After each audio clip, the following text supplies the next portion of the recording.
تخليت عن حلمك صاحبي؟ ليش؟ ارجع احلم وحط حلمك امامك كل يوم. بس تصحى من النوم فكر في حلمك، قبل ما تنام فكر في حلمك، في كل وقت ومكان وزمان فكر في حلمك. حط امامك هدف، طول ما انت حاط امامك هدف صدقني صاحبي الا توصل. فشلت مرة مش مشكلة كمل، ثاني مرة مش مشكلة كمل، ثالث مرة مش مشكلة كمل، لكن صدقني إصرارك رح يوصلك لحلمك صاحبي.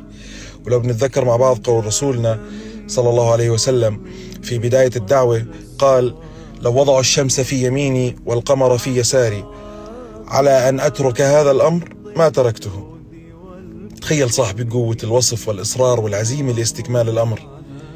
صدقني صاحبي خليك مصر على انك توصل لحلمك، وطول ما انت مصر لتحقيق حلمك صدقني راح توصل. ارجوك صاحبي لا تستسلم، كمل لحلمك حتوصل صدقني.